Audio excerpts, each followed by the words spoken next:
All right. Take two. Take two, yeah. Excited today. Relaunching my podcast, Going Rogue with Wes Whitlock. It's been a bit, so excited to relaunch that today, and with a couple of, a really good friend and a new friend, with a really exciting story and book that they just relaunched. So thank you guys for supporting us and supporting like-minded folks, and I hope you guys enjoy it and get some value out of it. So today I have with me is Ed Ford, who I've known for over 20 years, and Al Chozon, who's one of the teammates of Ed's. And we're going to go through their story. It's quite, this should be a movie, you know, it's, and hopefully it will be, and that's why you guys got to read this book, because it's an amazing story. You can't put it down. And I don't know if you've ever been down range, or if you ever sent a package down range, or if you got a letter in a war zone. Have you ever wondered how that letter or package got there? It doesn't just show up by a guy in a blue UPS outfit. It's delivered literally through hell. And their book is called that, Postcards Through Hell. It's modern day Pony Express in essence, kind of mafia meets road warrior style. So these are the guys that deliver that mail, go through hell almost every day, attacks, IEDs, numerous things that can happen along the roads with limited assets and resources. So I'm pleased to announce that we have these guys here, and excited to talk to them today. So yeah, let's, I guess, get into it and get these guys introduced.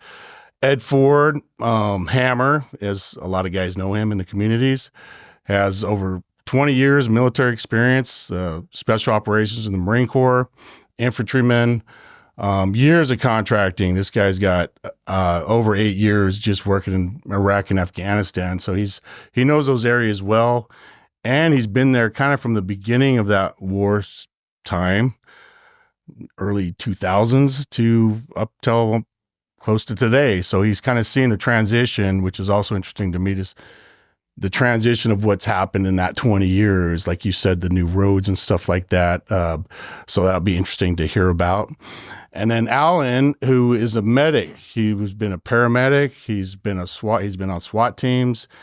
He's been overseas for years as well, both Iraq and Afghanistan. He's got a lot of experience, both as a shooter and as a medic. He brings out value of his paramedic skills, and as a Navy corpsman, as well as his tactical skills. So both these guys have years of experience, and hope they can share some good knowledge with us and tell us their story. So we'll get right into it and start asking some questions here. All right, Ed, how I'm envisioning this, starting this story out, because it is a story, and they're delivering stories. Walk me through like a typical morning stand-up to the end of completion of mission of that day. How would that story look like to a guy that just showed up your formation for, here's the mission for today? Well, what's usually going to happen is, like, the day prior, we're going to get the mission. We'll get handed the mission. Hey, you're doing the mail run to Ghazni, or you're doing the mail run to Gardez. So what I would do as the team leader, I would go ahead and start to, look at my logistics. What do I have available to me right now? What do I need? My admin, does everybody have their LOAs, my letters of authorization, the CAC cards? How are we going to, and then I'm already going through my plan. How are we going to execute this? And then also the situation, what's my intel? Now, for the intel, what I would do is I'd typically go over to Camp Phoenix and go over to the talk. And since I had a secret clearance in the Marine Corps, and I had my J-Pass printed up, I was able to gain access to that talk, and they would give me updates on, like, the routes.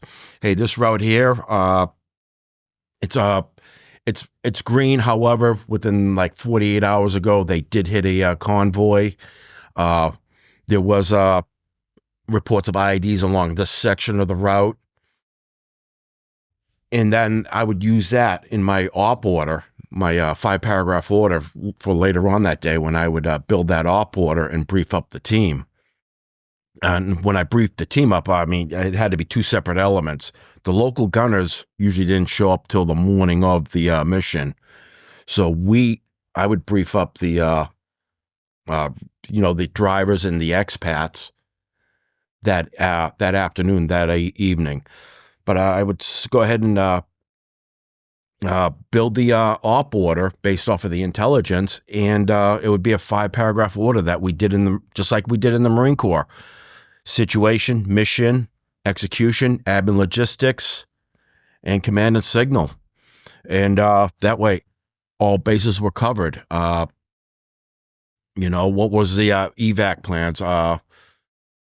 What were the plans for contacts? We'd go over contact drills and rehearsals.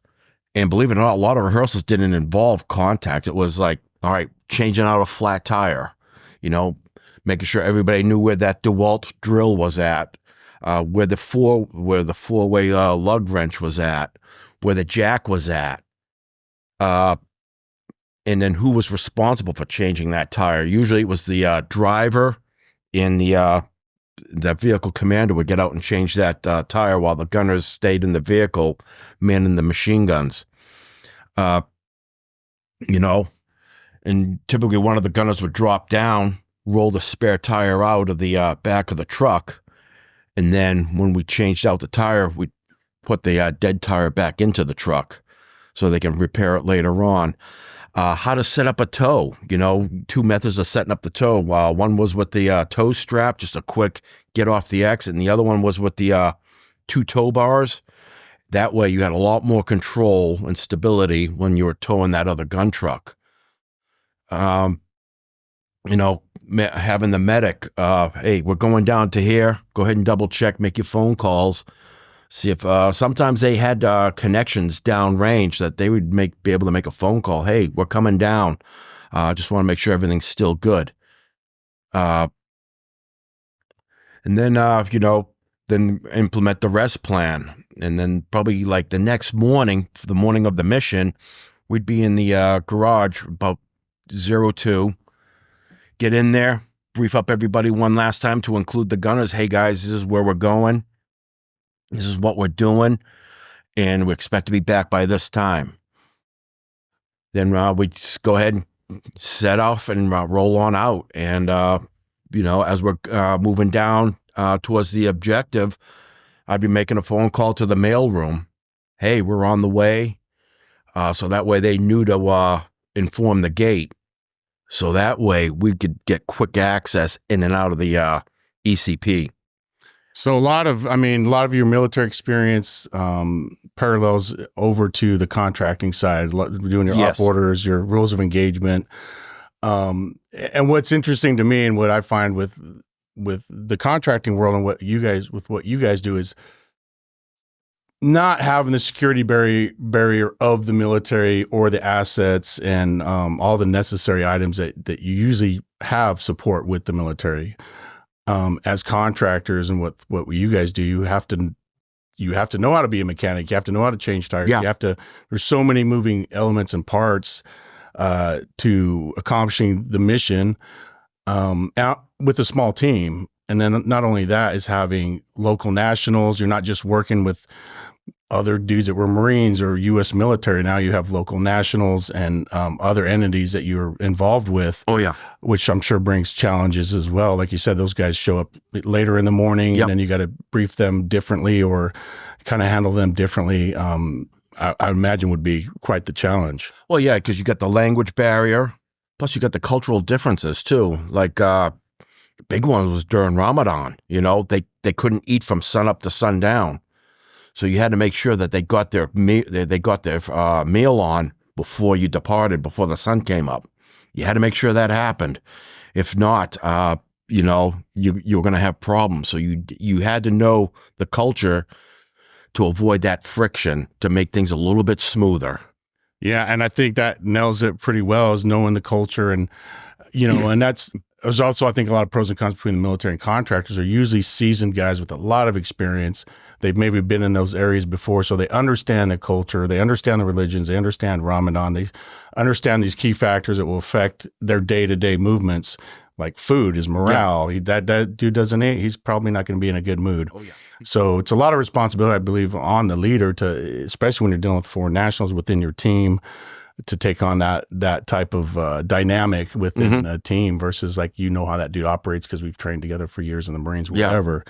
So yeah, really being able to shift and adjust and be able to adapt to that ever-changing environment, which and then the other thing with that is the misconception of contractors and military.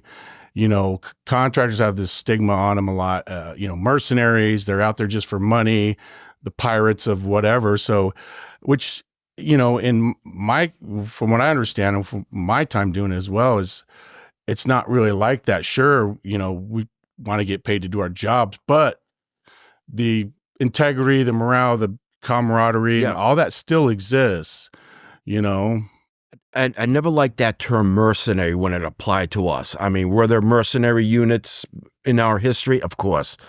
Even in recent history, like Executive Outcome and Sandline. But I always thought of us more as along the lines of security specialists. Mm-hmm. We were there to provide security. We were there for a specific job. We weren't there to conduct offensive operations or anything else like that. So we're security specialists, and we got paid good money. On the flip side, we lost a lot of that support that we had in the military, unless you were able to, make a deal and make a deal with somebody and do that handshake. Yeah, and I think that's right place at the right time. Yeah, right place at the right time. Building those relationships. Yeah, with I can call this guy because I. Yeah, I mean, it worked out a couple of times for me too. Like, the first time I lost a vehicle was in November 2009, and turns out the Army was like right there. They saw the explosion when we hit the mine, when my driver hit the mine. So they sent down a couple MRAPs. We were able to exfil back to them, linked up with them with our casualties, and they set up the whole medevac for us. So you did find at times there was some support within the military, which is... And another thing was I threw a thermite into the gun truck. What happened was, there wasn't a complete burn. So I asked them, hey, do you have air support? Can you put missiles into that? And they're like, oh, we got you. And you could hear the pilots talking, oh, yeah. And they put 2 missiles into the gun truck. And it's like, there's nothing left of that but 2 axles. I was like, oh, thank you. Yeah, so using those resources that are there that you've built relationships with, and so on the other side of that is the tactical side, the leadership side, the tactical commander, and then of course the other every job's important in that movement. Everybody's job's very important. It's very small teams. They all have to know what they're doing. One guy goes down, he has to fill that role. So kind of knowing how to drive, knowing some medical, knowing how to shoot, but then you have your specialties within that. And so of course you have your medic, Al. So walk us through your setup and typical day of taking on that responsibility as a medic, again, with limited resources, limited support. If a lot falls on you, without having that type of support, like how would you prepare your days and using your past experiences to adjust to this new environment of contracting? Well, prior to my arrival, I already had experience doing static med in Iraq, and every time you go to a different FOB, you've got basically limited resources at your location there, but you have access to a battalion aid station or whatever medical assets were already on the FOB. So if you need anything, you would just go over there and they would hook you up, or you would send your people over there and they would be taken care of. When I got to Afghanistan, it was like trial by fire. They knew I was coming, but Ed and Money Mike had to do a vehicle recovery, so there was nobody at the airport to pick me up. And I'd never been to Afghanistan, so I was shitting my pants right there. I hopped into a taxi with another what do you call those? NGO? Yeah. A taxi. Yeah. Got into a taxi, dropped her off at her location. I immediately marked that down on the MGRS as one of our safe havens because I got to know the person and what they did. And then I was just driving around Kabul trying to find this place for about 45 minutes. I wasn't sure this guy was going to take me to Taliban headquarters and sell me off or whatever, but we drove by the district. I didn't have the address, but I knew it was in Shar-e-Nah area.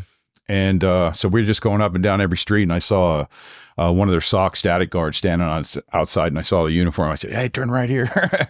So I got there, and I mean, you really got to have your head on a swivel. You got to hit the ground running. The first thing I did was went through their medical cache. They had really limited supplies. All their stuff was spread out into different locations. I consolidated it in one area, and then I just did a quick inventory.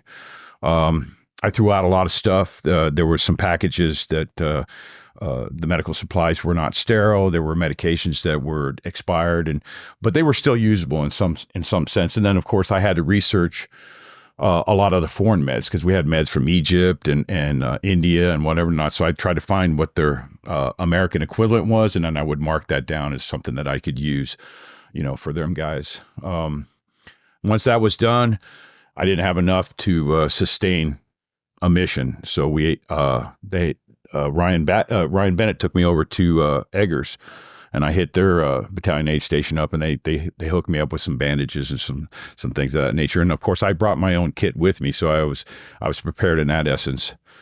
The second thing I did was try to get a baseline for all the guys that we were working with. I created something like medical profile cards. It looks like this right here, and I was able to find out their blood types, their allergies, did they take any meds, what their history was, what their religion was, who's the emergency contact. And we made these cards for all the operators, and they would carry that on the left side of their pocket in the vest, and I had a master copy with me. And then the third thing was I went through the routes. So we were going to do the different locations, and at that time we were going all over the country, Kandahar and Herat, and Afghanistan has Ring Road. And that's basically chapter 2 in there. Kind of describes that. This is driving. This is not in helicopters and air. This is driving dangerous. Inside the villa was semi-permissive. Outside the wire, it was high threat. And so there's no room for error. Okay. And a lot of stuff that Ed does, and he actually trained me. So, we worked together in Iraq. So I kind of had a bit of an edge, but I had been doing a lot of PSD work. This was my first gig on convoy mobile operations. So different animal, OJT, after I got all the information on the guys, I routed the FSTs, the battalion aid stations, combat surgical hospitals. I marked out all of the air assets and what their radiuses were. And then I marked them on the map, and then I did an advance on each of those locations. And when you do an advance, you're basically providing information on a sheet of paper that lists their medical capabilities. How many surgeons do they have? Can they handle ortho? Are there PAs, RNs, X-ray capabilities? Do they have blood banks? Do they have meds? And that was all listed on. And I converted it to a BlackBerry, so all I had to do was, if I was in a certain area and it said FST roll 2, I'd click on that and it'd bring up that advance, and I knew exactly what was going on. And I also had all their comms, MBitters, TACSATs, cell phones, everything. So if a primary point of communication went down, I had a secondary, and then I had a tertiary, a third one. And then we just basically rolled out from that point. So it was kind of like, you guys set up your own SOPs when you got there. You developed the program, had the SOPs. There was nothing written. You brought your own hard skills and developed everything. Yeah, SOC higher skill sets. Yeah, kind of like what we had to do we did the long range teams on EPD. Yeah, it hadn't been done, so it's like okay, where are we going? What's the grid or whatever? And RSO's like, I need something writing on your SOPs. Remember that back? So me, Pyro, Top, we all sat down, wrote it all out. Izzy, I know, and Shrek were huge on building that SOP. With years of experience before us. Yeah, it's like, So it's, it's kind of like Ed did when he did the mission brief. Everybody had assignments. So the drivers were doing all the mechanical stuff, making sure the vehicles were ready. The shooters were doing all of the weapons stuff, making sure they had ammo and guns were clean, et cetera. And the medics, they had to do environmental stuff, weather concerns, all of that stuff, plus marking out the route and listing the safe havens and rally points. So, like one of the safest places in Afghanistan is a cell phone tower. Yeah. Nobody's going to hit that because they need comms too, Yeah. So it's like, hey, we'll meet over here. And it's knowing that kind of knowledge that's helpful in a lot of ways. Yeah, exactly. And that takes experience. But, and you said it in the beginning, just imagine that is you're arriving in a city or you're arriving in a new unit or you're in the military. There's usually going to be some guys that are pick you up in Humvees and, take you to base. And you're literally getting out in the Wild West of Kabul as an American, stepping into a taxi and trying to find where you're going. It was trial by fire for sure. That takes some guts, man. Not a lot of people can do that. That's not your normal travel situation. The interesting thing for me was, when I did static gigs, it's 90% preventive medicine and 10% trauma. When you're on mobile operations, it's the other way around. Mm-hmm. You're going to get exposed to a lot of trauma, but as a good medic, you want to make sure your guys are healthy all the time. So I'm taking weather reports, WBGT, wet bulb globe temperatures, and listing environmental concerns, making sure everybody's hydrated, making sure everybody's fed, checking their PPE, stocking their IFAC kits, the whole 9 yards. Did you guys do like in-house training as well? Just give them some basic TCCC and stuff like that. Yeah. So everybody had some skill set that you. Yeah. My concern, because he actually told me, he said, "Hey, did you train these other guys?" And I kind of thought about it, but it wasn't a huge priority for me. But yeah, what if something happens to me? Who's going to take care of me? Mm-hmm. And I wanted to make sure that was done. So yeah, because you're a major part. If you go down or if Ed goes down, actually, you taking the head of the snake down, and then the rest of the snakes kind of like, what do we do now? So it's or as a medic goes down, and having that fallback. I don't know who would you replace Ed if he went down. Who would that be? Well, that would be covered in the op order too. Hey, here's the chain of command. Yeah. So boom, Ed, and then the ATL, and then the medic. Yeah. So if he'd done the mission brief then, and he would talk about the SMEAC or whatever it is in the 5-paragraph op order, I'd drop up a PowerPoint presentation and I would give him a med brief. So I would say, this is our route. This is where these other places are located. So push into that area if we're anywhere close to. Interesting part about those maps is that there was one part of the route to Ghazni that was wide open. They didn't have any medevac assets and whatnot. So you had to be self-sufficient for about 72 hours, and I had to carry enough stuff for a 13-man team, which is kind of a pain in the ass because I used to be like 6'1", and I lost about 1.5 inches in height just carrying all that shit. My ballistic protection was like 40-something pounds, and then I had all this ammo and weapons. And then you got like 50 pounds of med kit on top of that. I was just going, dang, after 8 years, I lost some height. Yeah. You want to go on a diet plan, go to Afghanistan and work with these guys. Yeah. But yeah, no, that's again, working with limited assets, limited resources, using, and there's a lot of bartering that happens there. Sometimes you got to go trade with people. You go trade with army units, take them some booze for bullets. Well, I don't want to get in trouble, but I stole shit too. I mean, you got to do what you got to do. What you have to do. So it's truly like a Wild West scenario, and adapting and overcoming truly in an environment that's unpredictable, a lot of unknowns. And I think a lot of people just don't know, they don't see this side of it. Again, these guys main mission is to deliver care packages, mail, morale from back home in the States. And that's where it is an important job. People don't think about it. And I was going to bring that up at some point today, was the purpose behind that. Was that also there? I know we're there making money, working with great guys.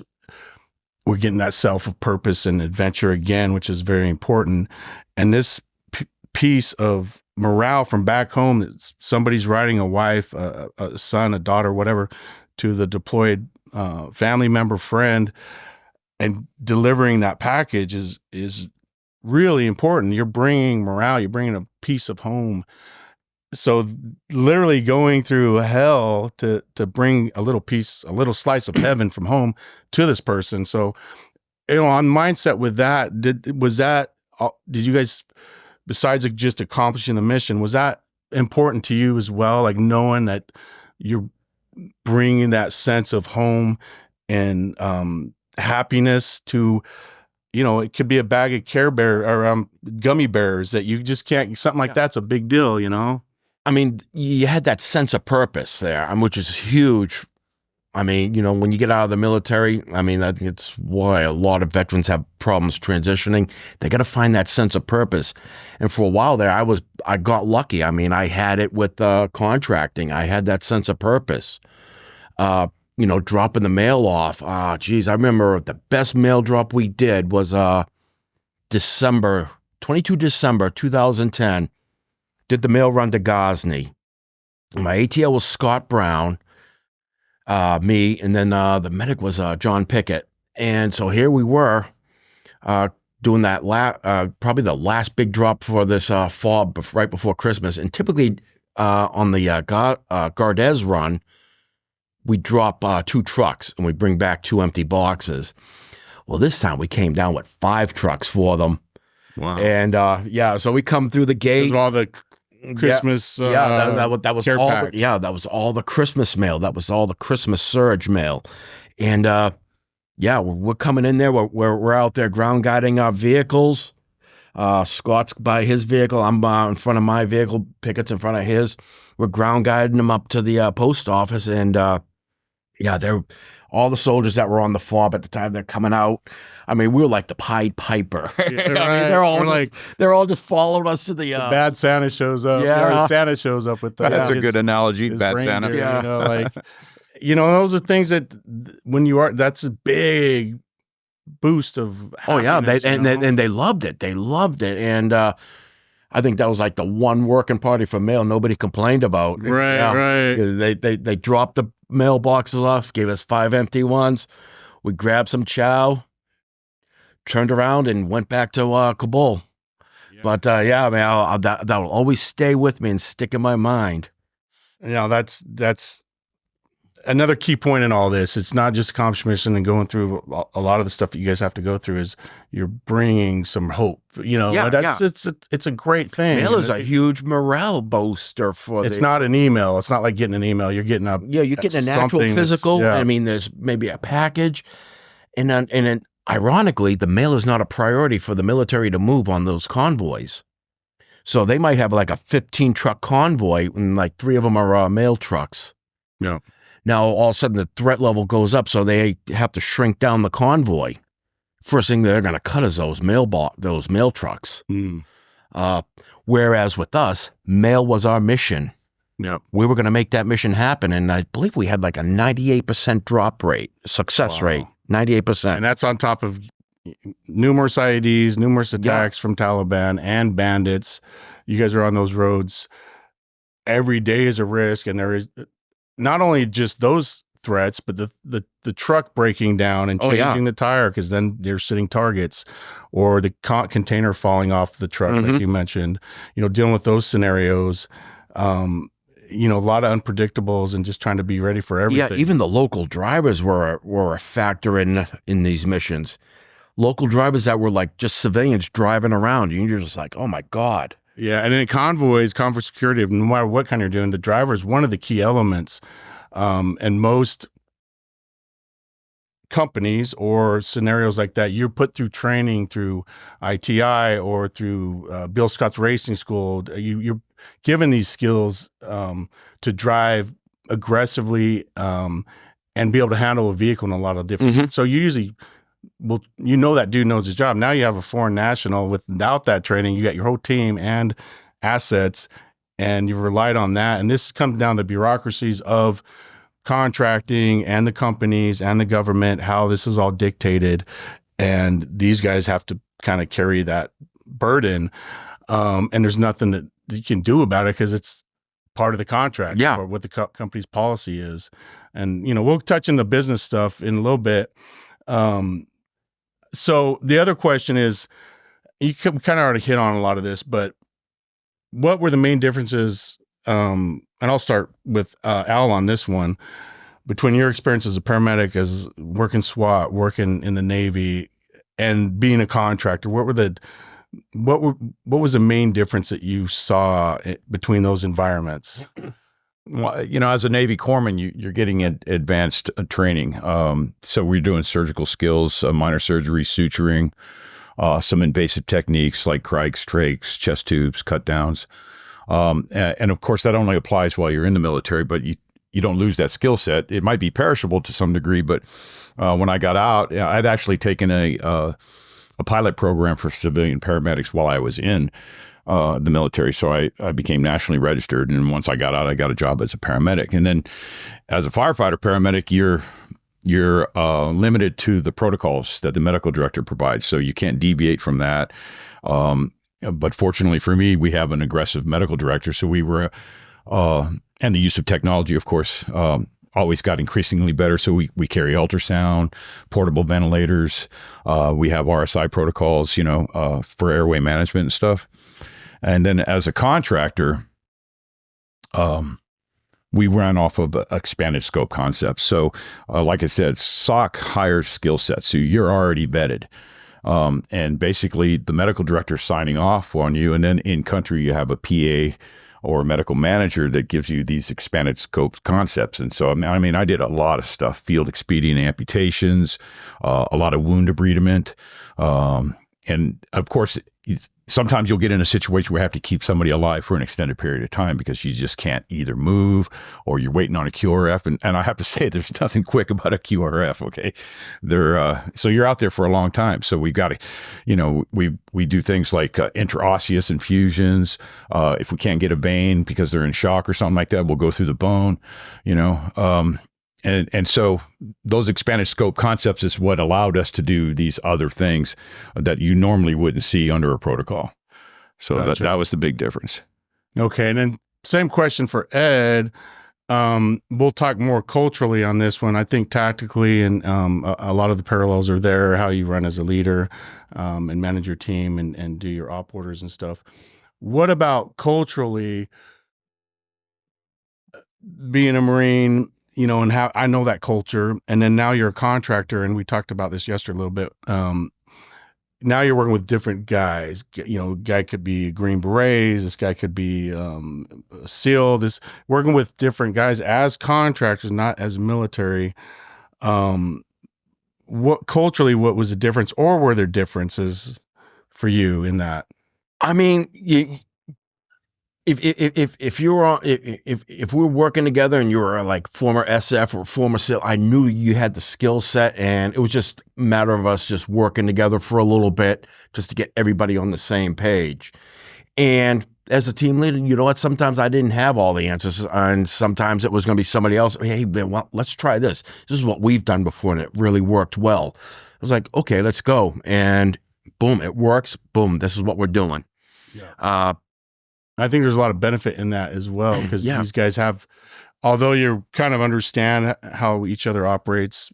Yeah, but I mean, you got a bigger pool to draw from. Right. So this guy knowledge. might be good at comms. This might be good at whatever. Or even just tactics and stuff, tactics, technique, TTPs, you know, tactics, techniques, and procedures. So there's a lot to be also learned and grow as a contractor. Oh, yeah. As you know, military has its training and standards, but I think you can learn a lot in this new environment of working with different skill sets of guys that have a lot of experience. Oh, yeah. You got to be picking brains and expect to get your brain picked. Yeah. I mean, yeah. And it keeps you training, keeps you in that it keeps you on your high toes, too. mindset. Yeah, it keeps you in the right mindset. And I think that's where, you know, a lot of the misperceptions and stuff are there with the contractors. Again, like they're just out there they're just killing people and this, that, and the other. No, I mean, you've had those examples. That's the black eye, you know, that you get, because you can't push past something bad that happens. Whenever it's negative, it's going to be all over the place. Whenever it's positive, you don't hear any shit about it. So Yeah. Right. And that's, you know, and that's, you know, just so people know that is not the case, you know, in the most. And I mean, I think what really hurt the industry was just expanding so fast that, you know, when they get these contracts, it's like, all right, well, you need to have X amount of boots on deck.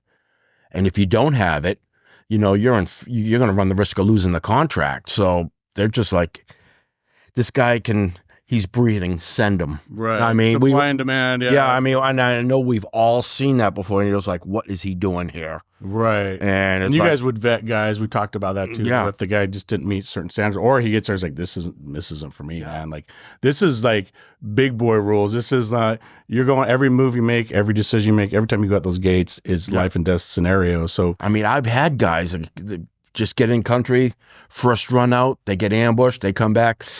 Okay, this isn't for, this isn't for me. I'm going to go home. I was like, well, wait a minute. You know what? Let's push them over to the static side, because they're always looking for static supervisors. right. Yeah. He's already there. Yeah, he's already there. And you know what? You're going to make less money, but you know what? We're going to keep you in a paycheck. It's nothing personal. This isn't for everybody. Right. Right. And I mean, just got to let headquarters know, hey, you got to send somebody else out. Can we vet a little better, please? You had a certain degree of control over the expats side of it. And if it was somebody that you technically couldn't get rid of, that you found other things like, hey, either pushing him out to a fob or saying he's a liability in terms of his medical condition. He might have a history of hypertension or something like that. You just tell the PA manager, he'll say, well, just give him some lisinopril for a couple of days and see if you can get a therapeutic level to bring it down. And if it doesn't come down, send him home. But with SOC-A, that was our counterpart to work in Afghanistan. We didn't have any choice in that matter. So, I mean, initially, I think when Ed's team was doing a lot of runs and they were getting ambushed, their gunners were ducking down into the gun truck. Yeah, they weren't returning fire. Yeah, we actually. So now you're on the X. There's no defensive posture. And so you're just pushing off the X as best you can. If something happens right there, how can you rely on them to cross deck properly or do anything else? And they finally ended up getting guys from the Panjshir Valley that had a lot of experience, and they were aggressive shooters. They were active, so there was a big difference there. The other one was replacing expats to third country nationals to local national drivers. And these guys couldn't even drive a fucking car, let alone a gun truck, Right. And so you're carrying people and assets, and if that driver is so important. Yeah, I mean, my driver, I couldn't get. I said, you got to have two hands on the wheel at all time on this vehicle, because if you lose control of it, or if you want to ram somebody, you got to ram them in the rear of the vehicle because it's lighter than the engine compartment side. These guys would just crash into the freaking car, and the next thing you know, you got two disabled vehicles. Right. And like said, moon dust and everything, you got to offset a certain distance, especially in convoys. Yeah, the offset, the speed. There was a lot of laziness on their part too. So that's a difficult scenario for you guys to have to operate efficiently and effectively, knowing that is a limitation that you can't do anything about really because of the contract and the standards that the SOC-A has or the government tells them to have or whatever it may be. Again, more limitations, and these, again, it comes back to the few guys that are there to kind of make everything happen, and deal with those scenarios. You've heard this cliche that you're only as quick as your slowest asset. You know what I'm saying? Especially in that scenario. Right. So when we ran all expats and TCNs, we ran hard, we ran heavy. With the local nationals, that just slowed us down, whether it was a driving skill issue or a defensive posture issue or even a cultural issue that you had to deal with, so it was just like weird. Yeah. And we made our adjustments accordingly. So. Yeah, no, and that's, and other things we talked about yesterday I thought was kind of an interesting point. It is an interesting point is these guys a lot of times would get to a military installation, a FOB somewhere, drop their gear or drop their assets, their mail and stuff. Depending on contracts and being in the military, usually you can also enjoy that base. You can go in, drop your gear, take a shower, get some chow, kind of decompress before you got to get back on the road and go again. Where these guys' case, there's days they go 24 hours. They're driving all day and night to deliver something because some areas they can't stop. And then they get there and then they don't have that relief of, being at Bagram and go to Burger King and all that stuff. They got to turn around and find a place to stay. So they got to find a place out in town, a hotel, if you want to call it that. And now you got to worry about the security of that. And so there's so many other factors you have to deal with, I feel, as contractors in that world that the military doesn't have to deal with. Yeah. You know, how did that affect you?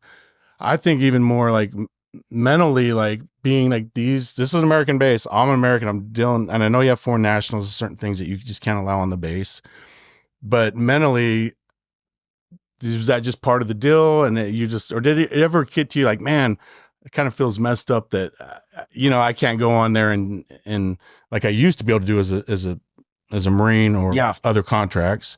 And now I'm just kind of pushed out into go stay out in town somewhere. Yeah, because you had to keep the team together. So like when we did our drops down in Kandahar, we couldn't stay on the Kandahar airfield. So what we had to do was find that hotel, which we did find. And that was the hotel. Four Seasons.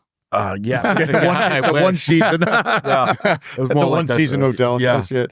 But what happened was eventually the Taliban caught on to it and they were like, oh, They blew that. yeah. And they blew it up. And their intel was so good. They knew what rooms we typically stayed in. Yeah. And that's the side that they hit it with a VBID. And we're like, man, if we were in those rooms, we'd have been dead. Yeah. And that's just another stress factor to carry that. Yeah. Like you said, on a base, you can kind of decompress a bit. You guys don't ever get to turn down, really. You're on that constant go. And that's at a certain time wearing. You know, how do you guys as leaders and as key elements to that team keep the morale up and keep that own sense of not burning yourselves out? And I know you do rotations, but what type of things do you guys do mentally to prepare yourselves to keep going like that? Like what is I know for me, working out was a huge thing for me, just to release all that stress. I mean, that's where it really hit home. You don't feel bad after a good workout. And I mean, you know, that stress release there, just staying in shape, you know, hitting good meals. Trying to be with the food, you're limited on food. But, you know, sometimes though, we do the drops on the fobs. Boom, we get into those chow halls real quick. Grab some stuff and go grab some jerky and. No. We'd actually sit down and eat a good meal. I'd be like, man, this isn't so bad. And then maybe grab some whatever they had available, build a little to-go box, put it in the truck, and then bring it on back with you. So from a medical standpoint, you look at sleep deprivation as being counterproductive, productive to good health. And then you're dealing with eating on the fly, which could be just any kind of nasty food, roadkill, or what you had available. I had one guy, pretty much. You know, if you're going to grab like a Red Bull or something like that out of a local national cooler, you've got all of those, you know, bacteria and all kinds of stuff that are reaching in the same cooler. And if you don't clean the lid of that thing, that you've got other issues. So you're taking sleep deprivation, adrenaline dump, always having your head on a swivel, situational awareness 24/7. That takes its toll on you too. Just moving your eyeballs around, people are getting headaches. Then in my case, I was drinking the shit out of Red Bull. I think I had in one case something like 12 Red Bulls. And can you imagine being ambushed? Now you've got adrenaline going and your heart rate's already going up because you're drinking all the Red Bull, and you take those two together, boom, next thing you know, you're knocked out. You know, you wake up, did I get hurt? No, you were in SVT, supraventricular tachycardia, because your heart rate was like 230 beats a minute, you know, that kind of a thing. So I always had to be health conscious of all these other guys, you know. Once we did get to a place where we could actually do some recovery, Ed's doing the workout. I had some guys that drink the shit out of NyQuil just so they can sleep, you know, and then everything else, you know, make sure they get well fed and well rested. Because then you got the next mission coming up. So trying to stay healthy as possible in that environment, which is not easy to do. Yeah, because how can you give them advice to, you know, say, hey, we're going to be on this long haul, but so they're going to be drinking coffee and their energy drinks and all that stuff. You know, that's part of it. So what I would tell them, I said, yeah, it's fine to do that, but make sure you hydrate. You know, keep those kidneys functioning. Yeah. You know, get that urine output going. Don't stop if you don't. You got to take a leak, you know, and my thing was hydrate until they pee, and then hydrate until they pee clear, you know, and so I knew that they were they were ready to go.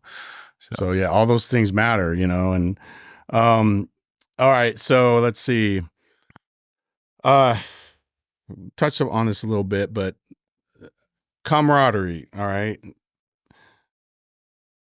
And I know because I've been there, but it's the camaraderie side of working with these teams. And I know you guys are tight. I know you guys lost guys you were super tight with. And often a lot of those times those guys are forgotten about in the contracting world. Something happens all the time that nobody knows except for the guys that were there. And it's still that same camaraderie and brotherhood that you guys feel as contractors with your teams that you did in the military or as a SWAT or a paramedic. Did you guys still feel that sense? I know you guys are tight. Like you guys feel that same type of sense of camaraderie in these type of environments? I didn't when I was in the military because I basically went from, basic training to A school and then from there to FMF and then from there that civilian paramedic program that I had taken. So I never was anywhere long enough to make friends so I never felt that camaraderie until I went to contracting. Interesting. And then when you're in that environment, you're with like-minded individuals, for one. Two, the bonds of war, another cliche.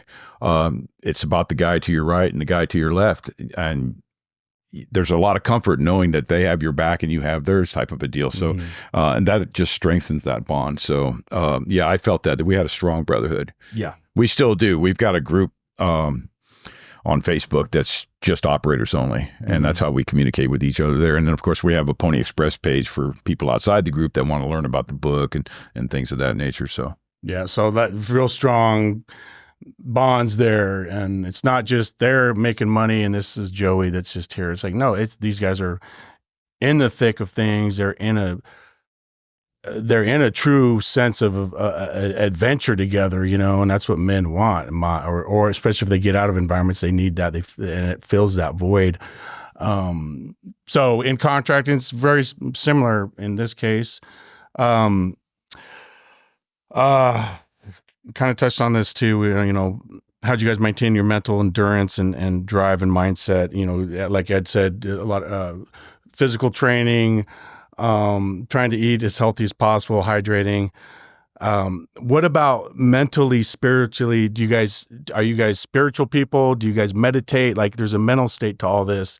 How is it, especially as in your positions as people that are looking at you, keep that ignited being in such a harsh environment? Is there any rituals that you practice or things that you do inside to keep that going versus just being before tough? rolling out, you'd be like, all right, big guy, don't let bad shit happen to us today. It's like, we're coming back. Right. And, but yeah, so yeah, there it is. I think, sometimes you are, I know I'd be like reaching out to that higher power, but, and I think everybody I know the locals they were always praying, but I think everybody did it, and to some degree, in their own way. We had one guy, Pickett. His call sign was Buddha because he was a Buddhist. He practiced Buddhism, so that was his thing, and boom, it worked. So why mess with it? Yeah, so there is a sense, and it's not just a bunch of knuckle dragger gorillas out there just pounding their chest and wanting to kill everything. No. There's a very spiritual element to that, I think. Yeah, you got to be able to sit down and, and that's how you cope with it. When you have a bad day and you've lost guys, that's how you cope with it. You just got to tell yourself, man, all right, they're in a better place now. I'm sorry, man, but then I'll catch you guys on the other side. Yeah. But we tried to create like a change of pace. So rather than just being stuck in a villa or a compound and you're eating the same food and doing the same thing every once in a while, not that we did these hash parties, but we would go to hotels outside into different districts. We had a key club where we went to the China Hotel, and of course they found out we were going to the China Hotel. They blew that up, you know. But we would go out and eat local cuisine. We tried to immerse ourselves into their culture, you know, to learn as much as possible. And it was interesting because it was something different. You know, there were different places that we could go and have Thai food or American cuisine. And so that kind of lightened it up for us a little bit. But those were far and few between. Right. You know? And that brings me to remember that you told me yesterday with dealing with cultures and different situations. And you mentioned one about a ghost, you know, scenario, you know, where so they're really heavy on their side. And when they saw that, it was nobody would go to work. It was, they shut down the compound. We ended up having to do our own security bubble. And so thinking, how are we going to do this? Well, let's get this mystic shaman in here and have him exercise this thing so these guys will go back to work. So like the locals, that somebody, they're very traditional and somebody felt they took it all serious. Yeah. And then, so they had to bring in like an exorcism basically and rid this to get the guys back to work. So just another thing that these guys have to deal with, you know, and again, this all ties into getting that package to that person, you know, all these factors that happen in between that nobody really knows about. And again, it's covered deeply in the book. That's why you got to read the book. Because it really highlights all the significance of delivering that package. So yeah, next question.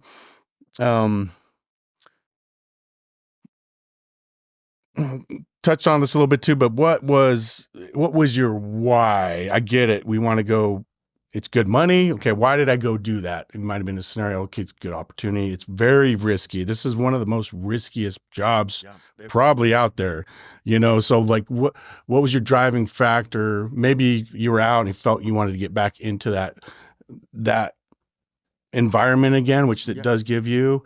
The money's great, especially for guys like us. You get out and go, well, that's some pretty good money, you know. But there's also that huge risk factor. Like cheating what death. was your cheating death? Yeah. I mean, you come out on the other side and you're still standing. I mean, bragging rights. Yeah, that's bragging rights. That's a rush. I mean, I'm not gonna lie. Right. I mean, yeah, you're scared. Yeah, sometimes you're scared shitless. And I mean, I was like, God damn it, man. I remember when I lost Fawad and Pero. I mean, geez, that day took us 3 hours to get out of that valley. But man, when we got out, and I was like, I can't believe we just did that.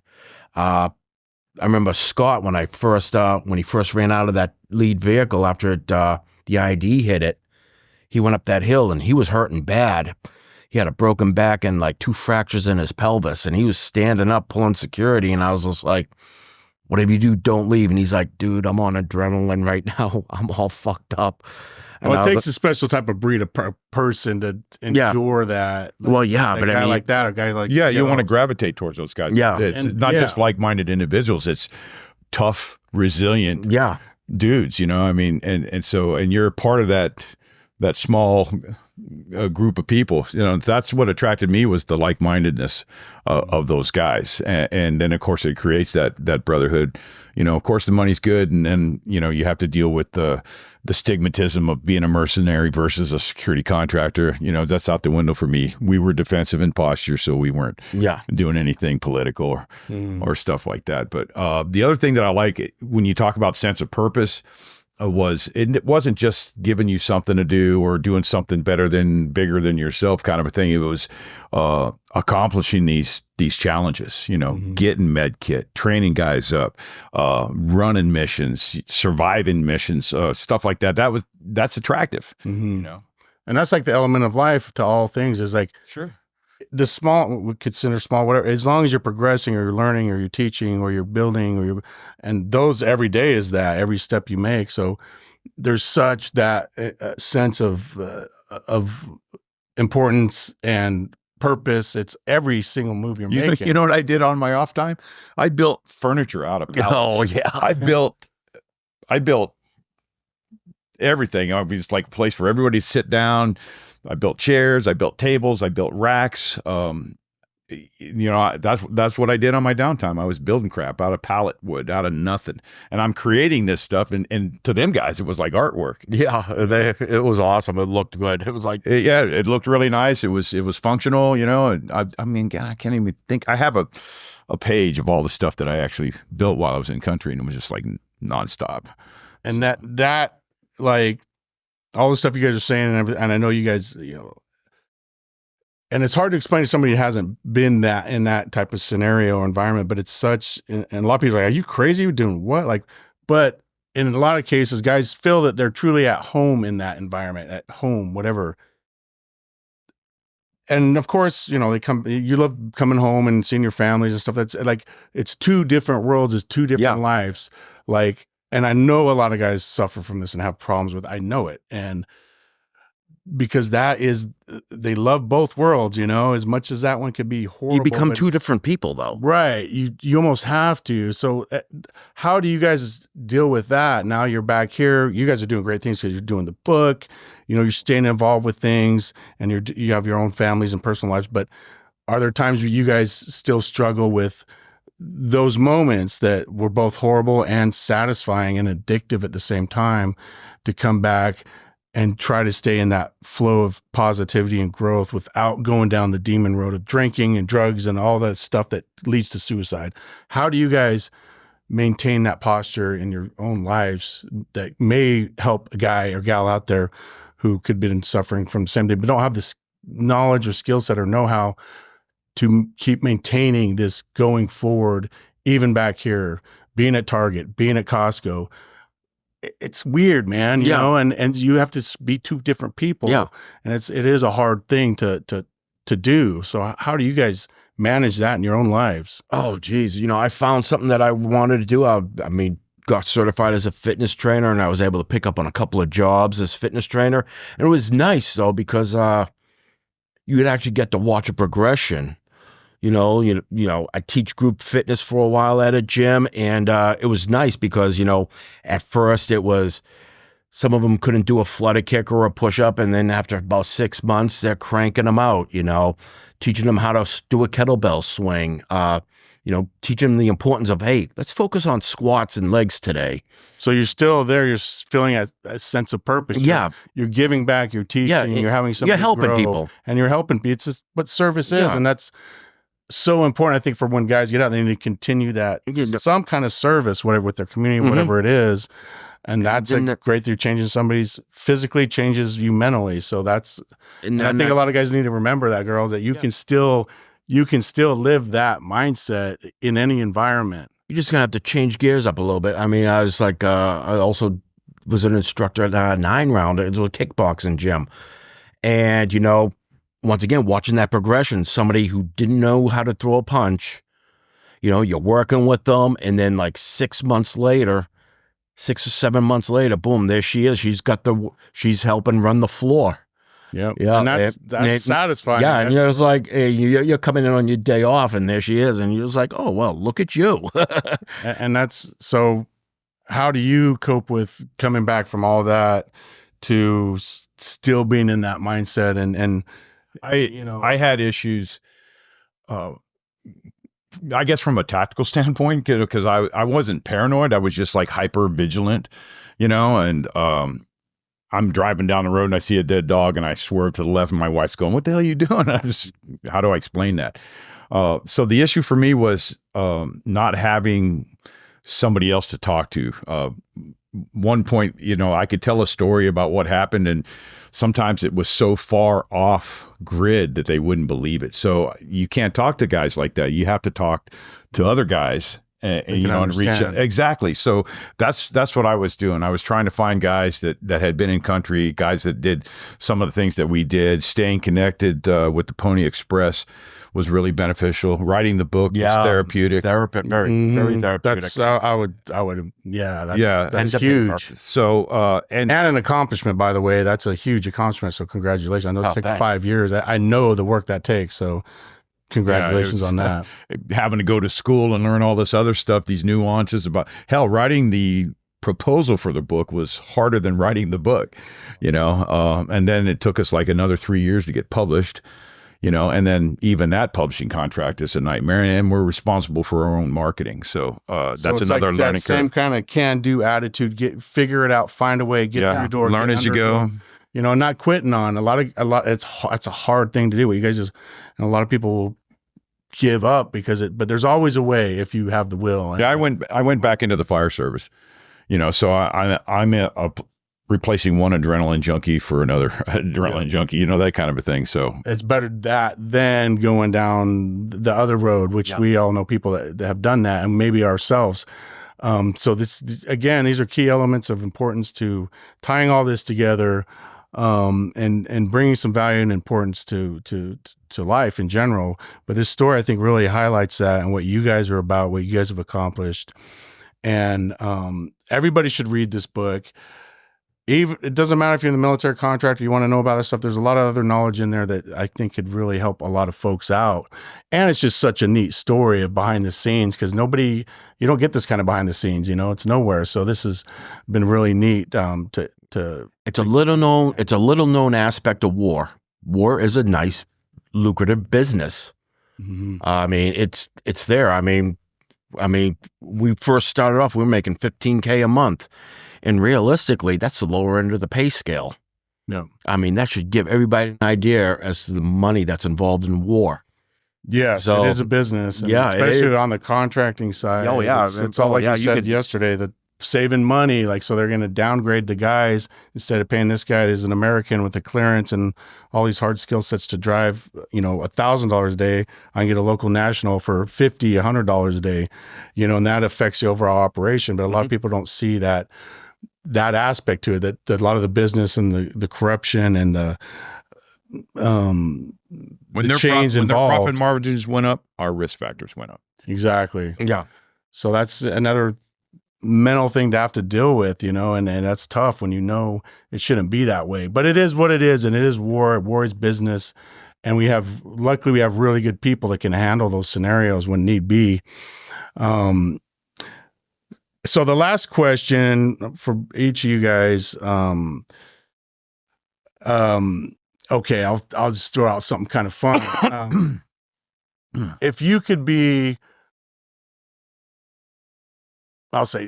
meet any person in history from beginning of time to now, one person you could sit with for an hour and just pick their brain, who would you pick? Shit, I met him last night. Yeah. Pat McNamara, man. That was Shout out to Mac. no kid, man. I was like a schoolgirl. I was all fucking giggly, man, and all stoked up about it. And this guy's focused, man. Oh, yeah. Yeah, just everything that he does is all about. It's beyond survival. It's about meditation. It's about self-health. It's about self-growth. It's about eating the right foods, doing the right kind of exercises, like his dude stuff. Yeah, basic dude stuff. Basic dude stuff is just, it's like, So you'll pick him over Jesus? I'm kidding. No, I'm sorry kidding. about that. I'm totally kidding, but He's up there. yeah, that's He's way up there. Okay, I don't like to, even guys like yourself, I've been waiting to meet you for maybe about a year and a half now. And I see your product all the time because I'm over here doing some other stuff, Grunt Style, Top Brass, some other retail outlets that have your products there. And I was just going, man, this is some cool shit. And he's telling me, yeah, I know Wes, we were on Broadsword. And I'm just going, yeah, I got to meet this guy. I remember first meeting that the first time I get to Afghanistan, they go, we're going to range. I'm like, and he was hardcore. And we're doing bounding drills. I remember doing bounding drills, bounding back, and we just got on ground. And he was like, I'm like, dude, this guy's freaking wild. And bounding back, and I go back to bound and do a change drill. So I'm going from pistol to rifle, and he's yelling at us. It's dusty. We're in where the old tanks were all blown up, brick range area. Yeah. There was no ranges at the time. We would just make our own range. And there's a hill, shoot into it. Yeah. And I go down and he's stressing us out. And I go into transition, put my Glock down on a knee, and I put my Glock down on the ground to hurry in transition because he's stressing the hell out of me. I can't find my holster. I'm like, and he's like, don't you ever put your pistol on the ground? Like, I still remember that, but Ed was always had that. He was always a leader. He was always, he saved my life. Everything that I learned from him kept me alive, so I owe him a lot. And so how can I, we did that mission to Herat. I was scared shitless. It was me and him in Helmand province. And I'm just going, all right, here's two white dudes going down the road. And this is all, it's just us, man. I was just going, okay, please God, please God, please God. And he's just, don't worry about it. Mark this fob. He gave me shit to do, kept my mind off, what I thought was going to happen, showed me around, love you, man. Yeah, no, he's a legend, man. Oh, no. So for me, I was also excited to relaunch this, and bring on really person I have a lot of history with and respect for, and then also meeting you as well. And that's what's cool about this community in general, and the Pat, now connecting all these different guys that are trying to do some good things in life, writing the book and trying to do good things and continuing to move on. So what about you, Hammer? Like, if you could choose anybody, Caesar, whoever, whoever, and just sit there and have an hour conversation with, and you could just hang out with them, who would you pick? Lincoln, anybody? Yeah, Caesar or Marcus Aurelius. Marcus Aurelius, that would be cool. Oh yeah, because he wasn't just.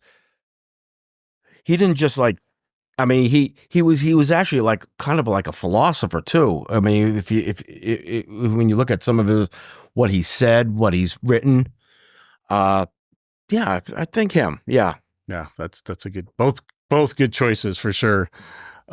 So where can people get this amazing book? Where is this available? Where can they find out more about it? Where can they purchase it? It's on Amazon. You can just Postcards Through Hell, and it'll come right up. Barnes and Noble, Dang. Postcards Through Hell, but it's all print on demand, so you can't walk into Barnes and Noble and they won't have copies. Okay, it's all print on demand.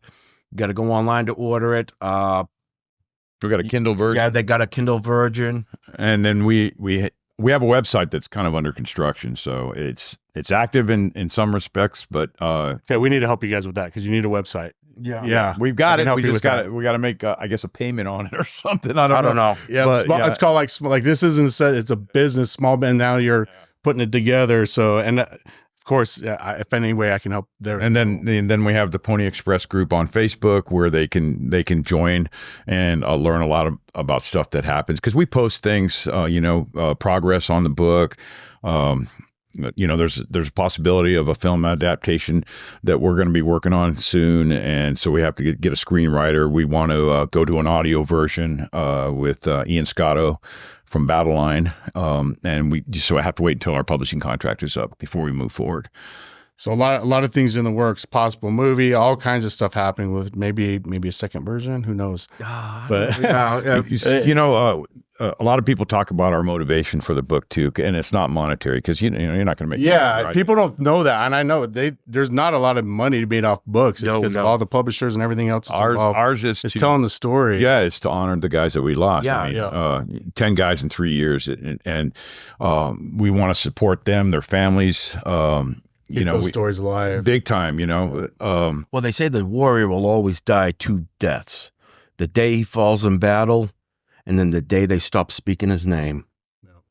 So right here, we're just trying to keep the word out there. So I'm trying to get we can delay that second death. Yeah, trying to get a commemorative stamp made to honor those guys as well. So one of our endorsements is from Patrick Donahoe, was the 73rd Postmaster General of the United States. And, when we were doing this stuff, we're delivering critical supplies to ODA outposts.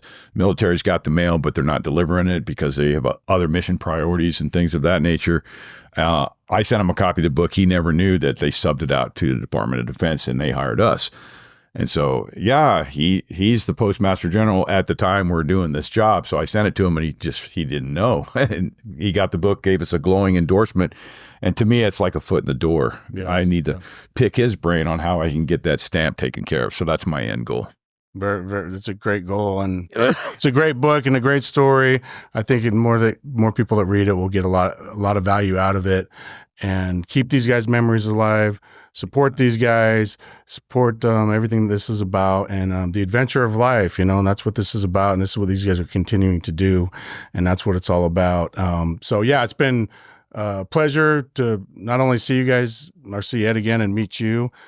Pick up their book, support these guys. What about social media? Is there any social besides Facebook? Do you guys have any other social media people can Instagram? Yeah, I'm on Instagram, LinkedIn. Okay, LinkedIn. I'm on LinkedIn and on X or Twitter. X. I'm on that. So on most of the social media channels, if they search either your name or the Postcards Through Hell book, yes, it should pop up somewhere. Yes. So get online, research it, pick it up, support these guys, read the story. And and keep kicking butt in life. Yeah. Right on. Yeah. Thanks for having brothers. us, man. Oh, thanks. Appreciate it. Thank you, brother. Thanks, Wes. All right.